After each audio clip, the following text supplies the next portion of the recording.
Now take leaders' questions under Standing Order 36. We welcome Minister Harris and we call on Deputy David Cullinan, please. Thank you, Ceann Comhairle. Minister, last Friday the CEO of the HSE directed a severe escalation in the recruitment embargo caused by this government's mismanagement of the health budget. Job offers were withdrawn and recruitment has been halted for thousands of vital frontline posts.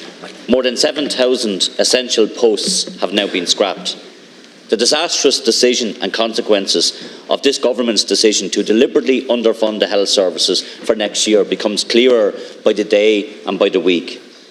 In his memo last week, the HSE CEO Bernard Gloucester wrote, and I quote, "I know this will create difficulties for many of you as the health service faces an enormous increase in demand." On budget week, Minister, he wrote to the Minister for Health outlining that, and I quote, "circa 3/4 of the deficit cannot be achieved by way of reduction without significant and punitive risks to the public." Minister, yesterday the Irish Nurses and Midwives Organisation recorded 595 patients on hospital trolleys. It is in this context, as we head into what we all want to avoid, but what I think is unavoidable, is an extremely difficult winter in our health services. And your government, in that context, has decided to deliberately underfund the health service. In plain terms, it means no more experienced nurses and healthcare assistants can be hired, despite hundreds of patients on trolleys and hundreds of thousands of people on waiting lists. It means no more psychologists for CAMHS, even though the number of children on waiting lists has doubled under your government's watch. No more home care workers, even though 5,000 older people are waiting for home support. No more therapists for specialist discharge teams. No more radiographers or clerical staff for radiology departments, despite nearly 250,000 people waiting for a diagnostic scan. No more porters or hygienists or cleaners to keep patients safe from infections. No more investment in community care to deliver early intervention, chronic disease management or local rehabilitation services. And this is despite the fact that you know and I know that without all of those supports, people will not get the right care in the right place at the right time. That is not to mention, Minister, the extreme reputational damage that this recruitment freeze has caused for the health service. The only exemptions here are approved consultant posts, a small number of doctor training posts and nurses and midwives who are graduating this year. What about all of those Irish nurses, Minister, who are working abroad, who we want to come home and some want to come home? What about all of the other healthcare professionals who are graduating this year? What message have you sent them? I'll tell you, Minister, you have told them to leave if they are thinking about it, and if you have left, we don't want you, stay where you are. You have said to Australia, to Canada, to Britain and to New Zealand, come and take our healthcare graduates. And what message does that send at a time of great crisis in the health service, when hundreds of patients are on hospital trolleys every single day, when hundreds of thousands of people cannot get access to basic care? Will children with scoliosis, who you promised, Minister, would be seen within 4 months, and that was another broken promise by you and this government, are left without any clarity on when they will get the life-changing care that they deserve? It was quite obvious from the budget that your government has thrown in the towel on health.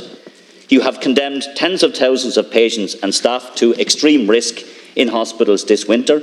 So, Minister, my questions to you are, will your government wake up, see sense and undo your disastrous decision to underfund the health service? Will you immediately revise the health budget for the rest of this year and of 2024? And will you reverse the recruitment embargo and the scrapping of essential frontline posts that will do enormous damage to patients? Well, thanks very much, Ceann Comhairle, and thank you to Deputy Cullinan for raising the very important issue in relation to our health service and how we ensure that we continue to grow the size of our health service, to hire more nurses, more doctors and more people to work at the front line. I do think it's very important when you talk about the health service, when any of us talk about the health service and recruitment levels, that we both give a little bit of context and a little bit of honesty in relation to the discussion. The first thing to say is, when we're talking about the level of recruitment in the Irish health service, we now have, as of September, 143,075 staff working in the Irish Health Service, and that is an increase of 5,330 this year to date. So sometimes when you hear Sinn Féin and others, you get the impression that we're contracting or reducing the size of the health service. Over 5,330 more people working in the Irish Health Service this year so far compared to last year. We've now seen 23,263 more people working in the health service since the beginning of 2020, just before this government came to office. And included in that is 6,808 more nurses and midwives, 3,388 more health and social care professionals, including therapists, and 2,633 more doctors and dentists. 2020, 2021, 2022. What were those 3 years? They were the 3 years in which we saw the largest increase ever in the workforces of the HSE since its foundation. So we do need a little bit of context. Similarly, when it came to the budget only a month ago, the Minister for Health has also secured funding to further grow the size of the health service workforce in 2024, and he has funding to increase by 2,268 the number of people working in the Irish Health Service next year as well. Now, you are right. As of the 10th of November, the HSE CEO did, as you say, issue a pause on recruitment. There were a number of exemptions, some of which you glossed over. Exemptions in relation to consultants, in relation to graduate nurses, in relation to midwives, and in relation to doctors in formal training programmes. And the Minister for Health is supportive of this because there does need to be some link between the budget that we allocate in this House and actually what happens in relation to a public service. The reality of the situation is the HSE is now on course to exceed the 2023 funded workforce target. But let me be very clear, this is for 2023. We have budget 2024. We have the 1st of January weeks away. And that is a year in which the Minister for Health has more money for the HSE to hire more nurses, more doctors, in addition to the exemptions that have already been secured. Now, when it comes to honesty, honesty is important in politics, and honesty is definitely important when it comes to the health service. And I have here two documents. This is the budget book. And in the budget book, on page 104 and 105, the government outlined its allocation of funding for the health service for 2024, Ceann Comhairle. €2 billion. €2 billion, broken down between core funding, non-core funding and capital. I have here, and you'll be glad to know I read it, I have here the Sinn Féin Alternative Budget for Health 2024, presumably what you'd do if you were Minister for Health. €1.5 billion. So when you ask me to revise the health budget, are you asking me to cut the health budget by a further £500 million to reflect your policy plans? Well, the Minister can raise issues about Sinn Féin all he likes, and what he does there is, of course, he doesn't include in it that we would have provided for existing levels of service above that 1.5 billion. So first of all, the Minister is wrong, as usual. But people don't need bluster, Minister. I want you to talk to patients, and I want you to talk to healthcare professionals. The older person, the grandmother, will be lying in a hospital trolley. The person with scoliosis waiting for a procedure. A child who is waiting for speech or language therapy or occupational therapy. All of these things are going to get worse because there is now a recruitment freeze, and worse than that, and you call it a pause. 7,000 people have had the rug pulled from under them because the posts that they were offered have been scrapped because of a decision that you and all of your colleagues took to underfund the health service. And what about those people who are working in the healthcare services in New Zealand, Australia, Britain, Canada, who want to come home? That pause means they can't come home, Minister. It means you're telling them to stay where they are when we need them most. So I'm asking you again to stop making this about Sinn Féin. You and your government made the decision. Reverse the decision, reverse that disastrous recruitment embargo, and do what's right for those patients I've spoken about and those people who want to come home and work in the public system. Minister, please. Oh, get over yourself. I'm not making this about Sinn Féin at all. I'm making it about choices and the choices the Irish people have in relation to this government versus that government. And those choices are very, very clear. You don't have to take my word for it on what the Sinn Féin Alternative Health Budget was. Your leader said it on RT this week, on Sunday. Now, don't sue me, but she did say it. She said it there. She said it there. She's hardly wrong. She's hardly wrong. Please let the Minister answer. They tend to shout at you or sue you, so stop. Look, elections and politics and accountability are about making choices, and the people of Ireland will have a choice, and they'll have a choice between a government that is continuing to grow the size of the health service. And what I say to those patients is very clear. We're offering €2 billion in additional health spending. But what I ask you, as somebody who wishes to be the Minister for Health, from somebody who was the Minister for Health, is it your position that you can just spend and recruit regardless of budget? Or does what you actually produce or what we produce on budget day matter? And if it does, then it's time to be honest. We're increasing the size of the health service, we're increasing the budget, we're going to make more progress in relation to patient outcomes in 2024, but there has to be some link. Thank you, Minister. Deputy Ivana Bacik, Leader of the Labour Party. Minister, in Gaza, hospitals are turning into morgues. That's the chilling warning from the International Committee of the Red Cross, and we're hearing increasingly desperate reports from the United Nations, Médecins Sans Frontières and other aid workers on the ground telling us hospitals are overwhelmed due to Israel's complete siege on Gaza and the ongoing bombardment with air and artillery strikes. We've seen appalling loss of civilian life on the streets of Gaza, over 11,000 civilians, including 4,000 children. And we're seeing unforgivable attacks on hospitals, loss of life of newborn babies in incubators, of older people on life support and oxygen, those on dialysis, women in labour. Our thoughts are with all of those so unforgivably and appallingly affected. And of course, Minister, our thoughts are with Irish citizens too caught up in this conflict. Our thoughts are with the civilians, the Irish citizens in Gaza, people like Zach and Batul Hania, trapped with their children in Gaza, who've spoken so movingly on our media, who lived in Castleknock in Dublin for so many years. I'm thinking of Emily Hand, and I know we all are thinking of Emily and her family since her horrific abduction by Hamas in that brutal attack on civilians on the 7th of October.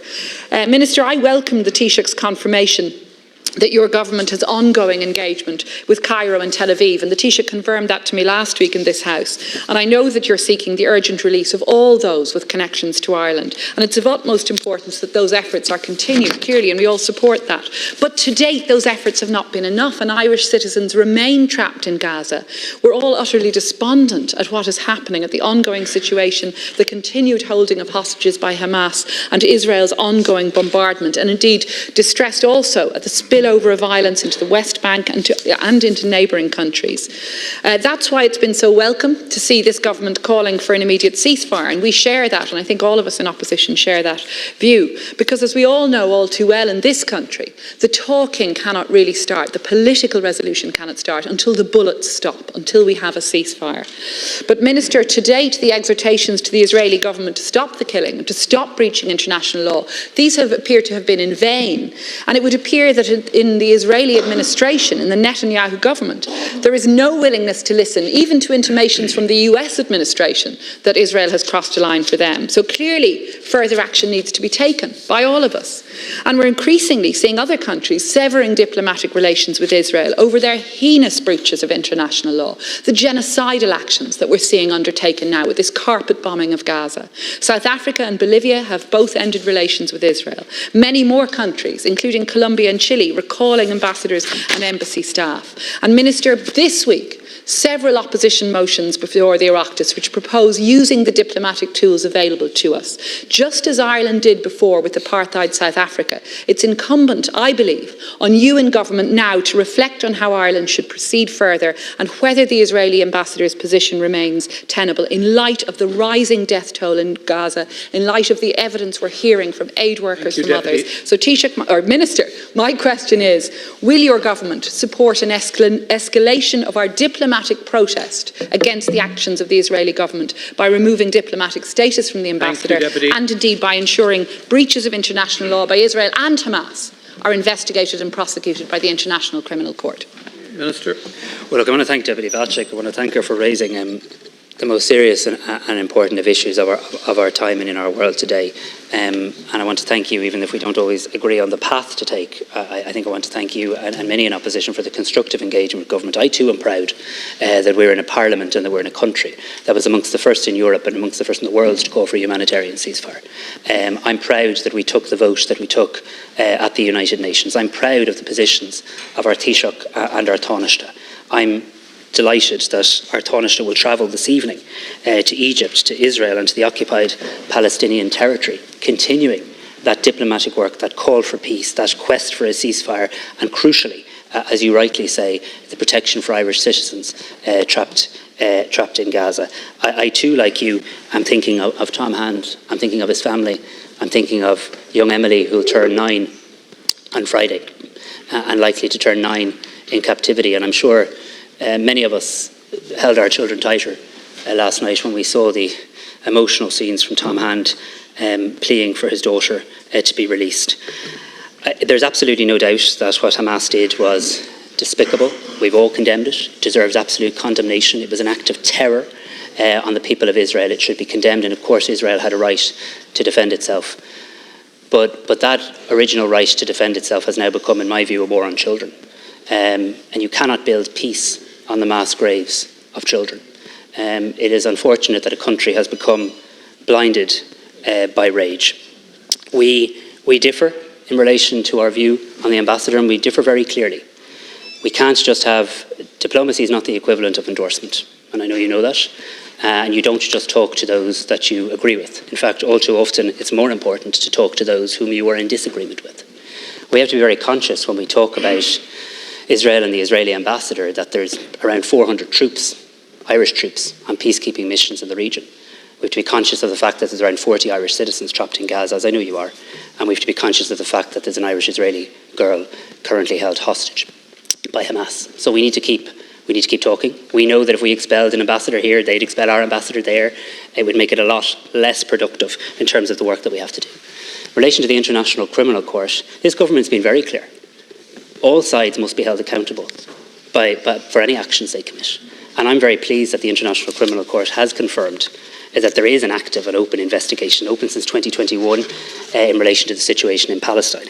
And today, on the Taoiseach's recommendation, the government has now decided that we will make an additional financial allocation to the International Criminal Court, specifically in the context of the ongoing investigation into the situation in Palestine and in Gaza. And I think that's a practical thing that I'm sure you'll welcome, that the government can do to help the International Criminal Court. They've confirmed there's an active investigation. We want to make sure that they're supported and resourced in their work. Deputy Patrick. Well, Minister, I thank you for the response, and I do welcome that announcement in terms of Ireland's renewed support for the International Criminal Court.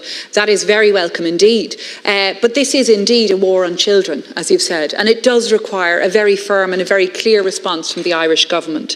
Because while we need absolutely to continue all forms of constructive engagement to secure the release of Emily Hand, the release of the 40 Irish citizens trapped and effectively held hostage by the Israeli government in Gaza, we must continue also to call out, to condemn the breaches of international law by Netanyahu's government. And at the weekend, I was glad to join with other Social Democratic Party leaders at the Party of European Socialist Annual Congress. And while there, I made strong representations on the need for a united call from across Europe on a call for an immediate ceasefire. Many of those in attendance emphasised the importance of Ireland's leadership on this issue, both from government and from opposition, because as a neutral country with a strong record on international peacekeeping missions and with our own history of conflict resolution on this island, we do have a responsibility from Ireland that's not to be taken lightly. And I do think it's important that our government and that Ireland as a country shows strong leadership in pushing further for Israel to stop its barbaric action in Gaza, to put an end to this war on children, to put an end to this horrific rising death toll that we're seeing daily in Gaza, and to listen to the calls of aid workers, of medics and others calling for the bullets, the guns to stop and for a ceasefire to be put in place. And I do appeal to you, Minister,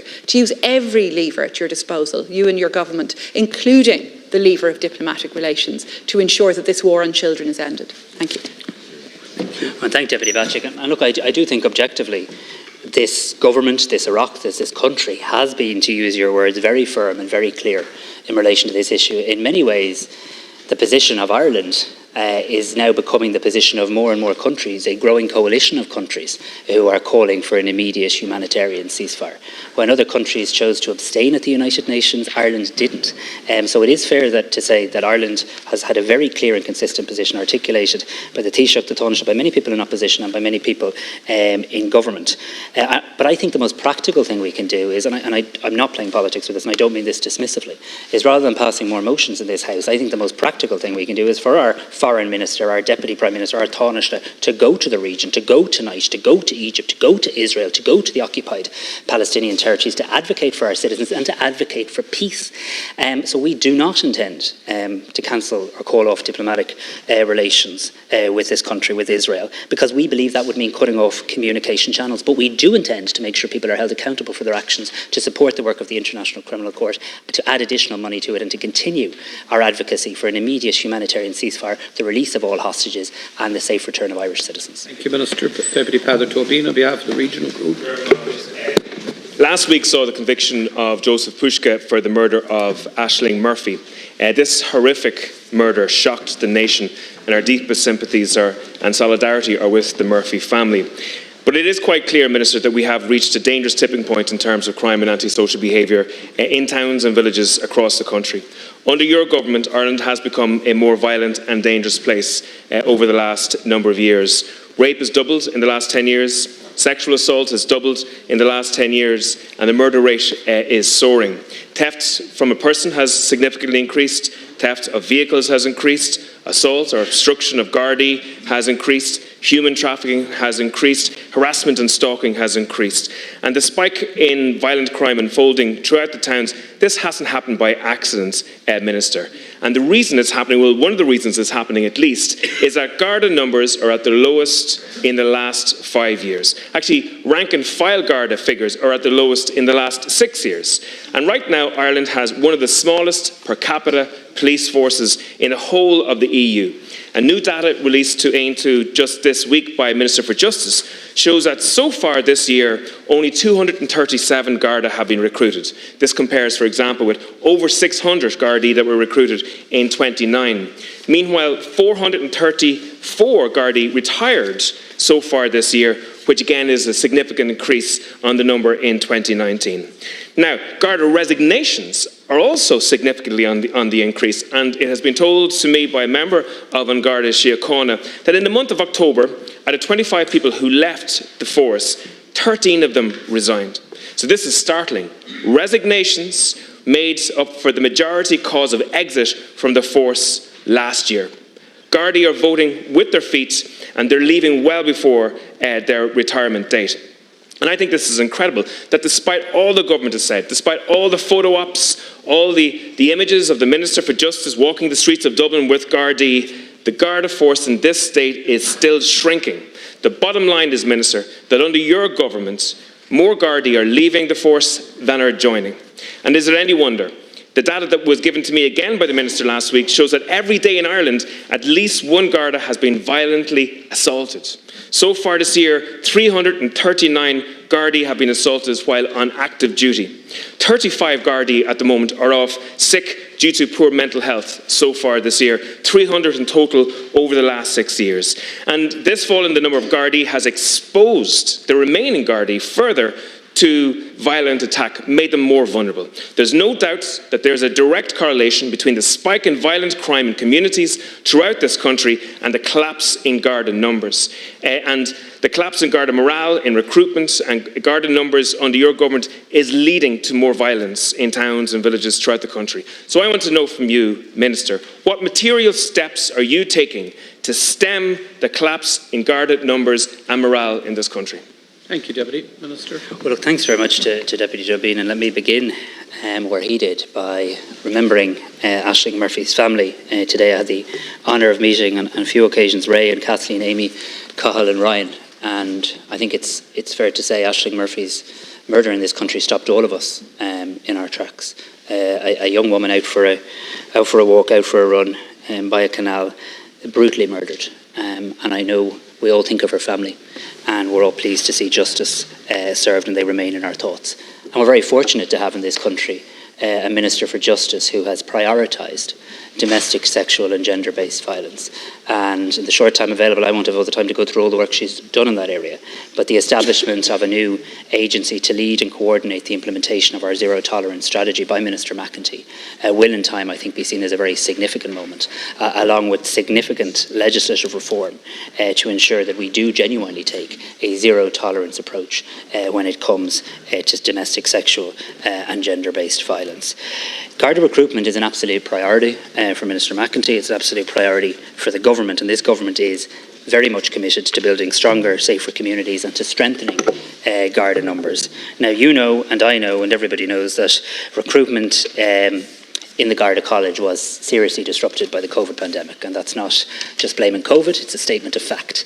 The college had to close not once but twice, and the pipeline of guards that would have come through was seriously disrupted. Since then, we have seen a very high level of interest in our recent recruitment campaign, and the Minister has been very clear that nothing is off the table when it comes to ways to improve recruitment and retention, including looking at the retirement age, including her important decision in relation to increasing the entry age. This idea that you couldn't become a guard beyond 35 I thought was slightly offensive, and other issues as well.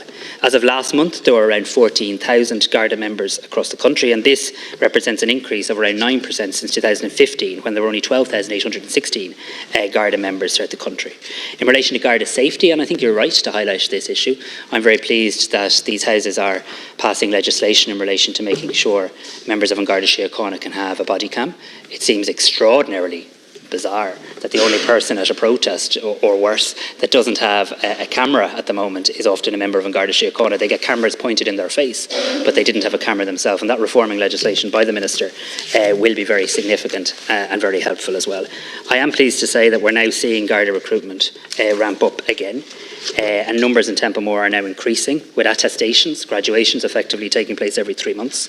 We saw 135 new trainees enter the college in February, 154 in May, 174 in July, and another 177 entered the college last month, and that was the largest increase since COVID. This means that nearly 500 trainees are now currently in the system, and there's another class due to start in Templemore in December. 237 new Gardaí have attested, and we're on track to have between 700 and 800 new recruits in the college in 2023, with a funded recruitment programme for 2024.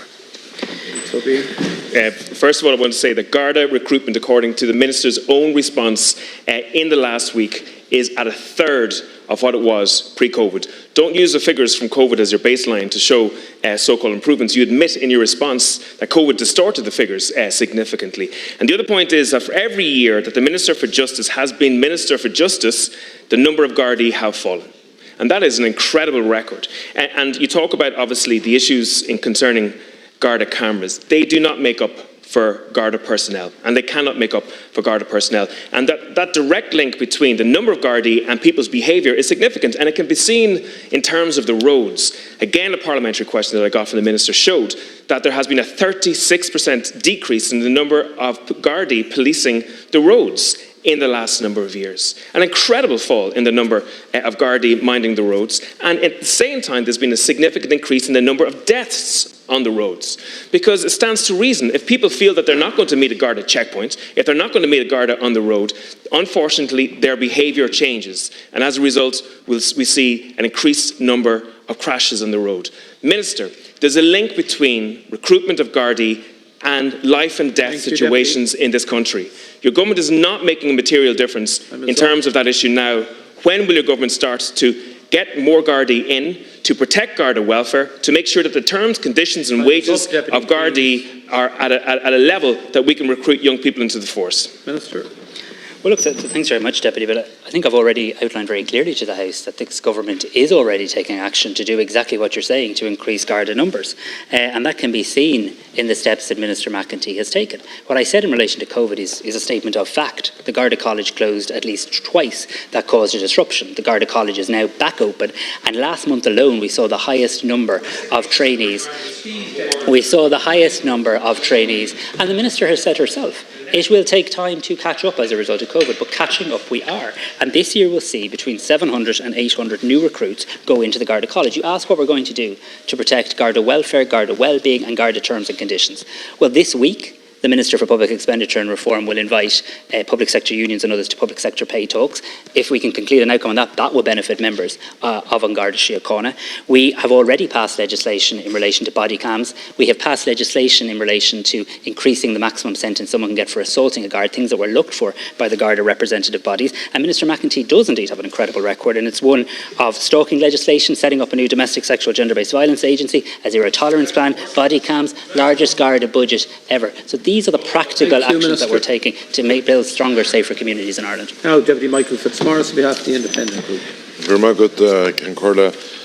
Minister, over the last number of weeks, we have seen various ministers, and indeed our Taoiseach, our Taoiseach, and indeed the Minister for Enterprise and Trade, at different parts of the country where there was serious flooding, where businesses were basically losing their business or in deep trouble, and where householders were basically flooded out of it, never to get insurance again. We've seen it in Middleton, we've seen it in Wexford, we've seen it in Louth. We have seen it in Galway yesterday. I saw the Chief Whip in Galway yesterday, unfortunately with people actually crying of what was happening. And we've also seen Lough Fuinchna in County Roscommon, that the pumps are on once again, and the people are very nervous. I welcome, and I want to be very clear on that, the Minister for Enterprise's announcement and the government announcement of the raised fundings, 70,000, and the help that is being given. I welcome that. I want to be very clear on that.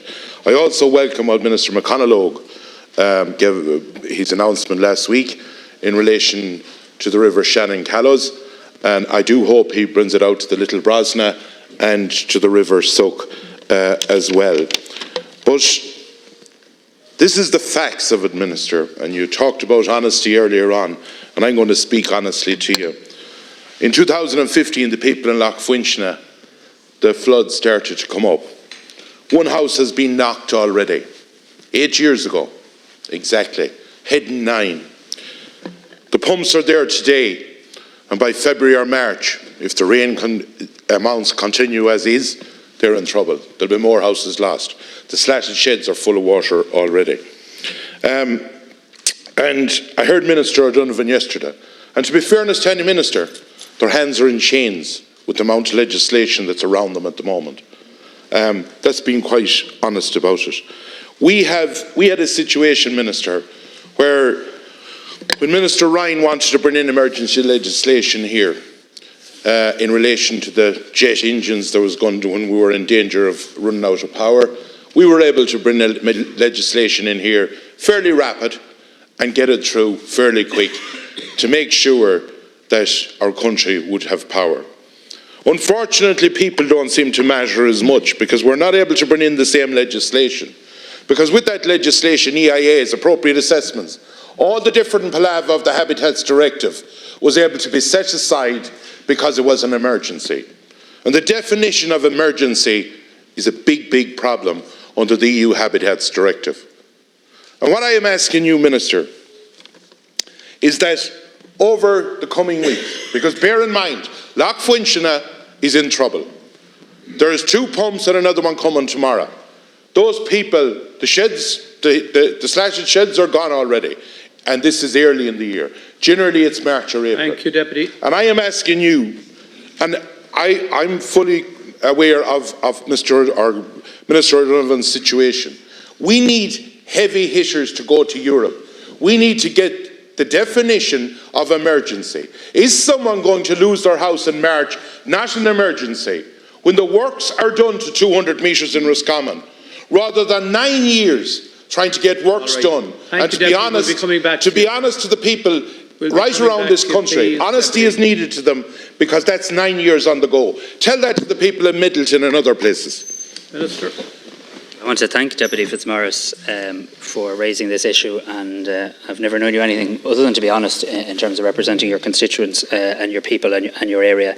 Let me begin by where you did, by acknowledging that it's been an extraordinarily difficult time in terms of flooding right across our country, and you referenced some of the places, Middleton and Cork, or the parts of Cork, Wexford, Louth, Newry. It's been an all-island problem. Galway yesterday, I saw my colleague Minister Naughton in Claren Bridge. I watched a man cry on the news last night, watching his business be devastated, and I very much appreciate your welcome for the supports put in place by my colleagues. The Humanitarian Assistance Fund opened immediately by Minister Humphreys to get payments to people, and Minister Coveney today, yet again coming to government to open an emergency business flooding scheme, and indeed an enhanced emergency business flooding scheme that can provide up to 100,000 on the back of a full assessment. And indeed you referenced Minister McConaughey. So we and Minister O'Donovan, people are acting as quickly as they possibly can. And look, there's a load of ways we're going to need to come at this. We're going to need a new national adaptation plan. We're going to need a number of flood relief schemes accelerated, and government's fully committed in relation to that. We've seen 3 storms in a month. And if that doesn't give us an indication, I think, of the type of winter we're looking at, and indeed the climate change that we're seeing in the world, I'm not sure much will. You specifically raised, Look, Functionan, I know you've been talking to our colleague, Minister O'Donovan, in relation to this. I'm certainly not going to outline the history to you because you know it very well and know it better than anybody. But for the benefit of this House, I know that it's going on, as you say, 8 years. But I do know that in 2021, the CEO of Roscommon County Council did take action, did write to the OPW and said he was going to exercise his powers under the 1949 Local Government Works Act to undertake urgent works at the loch. And I think he was going to put in place a 3-kilometre overflow pipe to the River Shannon. The summer of 2021, government agreed to that request from the CEO, and indeed we provided €1.7 million in assistance. And you know the rest, because unfortunately about 60% of the total length of the pipe was laid by the end of 2022. Challenge was taken against Roscommon County Council, and it stopped works on the site. And that is the factual position. Now, since then, last December, I know Roscommon County Council and the OPW did agree to establish the expert working group to try and find a way forward, to try and find another pathway to come up with a viable solution.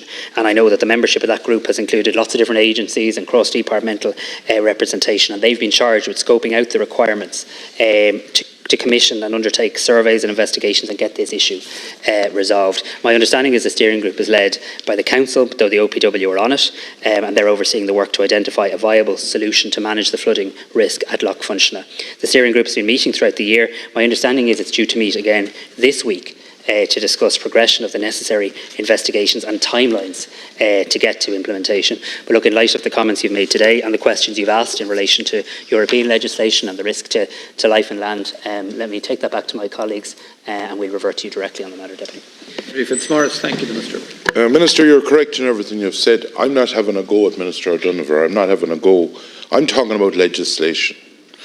I'm talking about, you mentioned the people in Loch Funchinagh there. Those people, there's a steering group. This steering group's it looks like it's going to sit for another 3 or 4 years with the way it's going. The water is coming. You can't stop the water. The problem is the Habitats Directive. The way it's been enforced here, or the way Europe is pushing it, enforcing it on us, with EIA appropriate assessments and all of that. When ye as a government were afraid of the country running out of power, ye decided that you were able to surpass that by basically not having to do EIA's appropriate assessments because you use power that the government has. Will somebody please, for the sake of the people in Middleton, Loch Funchinagh, in Galway, in Louth, or in any part of the country, will somebody please in government give an undertaking to go to Europe, explain that we need a new definition of emergency? Because if the water is coming to you, and while we welcome the funding given by all the different ministers, that's put basically a stopgap. It's not going to stop the water coming next year or the year after. We need to get these jobs done urgently. In fairness to Minister O'Donovan, the money is there, but he's been brought into court, being blocked every way you can be blocked. We have to put a stop to what's going on. 200 metres, approximately, is left in a pipe in County Roscommon that would save the homes and the farms of those people. And it's at a standstill. Thank you, Deputy. You dig it with a digger in a day. But because of the, I would call it, legislation gone wrong, they are being blocked. Roscommon County Council cannot stir. And I am asking you, will you give the undertaking that your government, and it's not next year, it is now we need to do it. Minister. Well, thanks very much, Deputy Fitzmaurice. Look, I suppose in fairness to government and to everybody and to Roscommon County Council, there was a view at the end of 2021 that a solution had been identified. There was funding provided. A huge amount of work went into getting to that point, including technical work between the local authority, the OPW, the funding application, funding provided by government, and then we hit, let's call it a roadblock. But we hit a finding in our courts that sent everybody back to the drawing board. I take the point you're making in terms of the urgency. I take the point you're making in terms of your fear, and presumably the fear of your constituents more particularly, that this could go on in terms of when will the steering group actually come up with a viable solution and how quickly can we get on with that. I do know that they're meeting again this week. I will undertake to have Minister O'Donovan revert to you directly in relation to that meeting, next steps and some of the issues you ask. And look, you asked a question, is this an issue of law and the need for legislative change? Let me take that away as well. I take the point in relation to urgency, because we have seen in areas where we've put flood relief schemes in really, really good results. I mean, I was a minister in the OPW once. I remember Bandon flooding. I remember Skibbereen. I mean, there's been real progress where flood relief schemes have been put in place. And I can only imagine that adds to the frustration in communities still waiting today. So let us come back to you directly on it, Deputy. Thank you very much, Minister. That concludes Leaders' questions.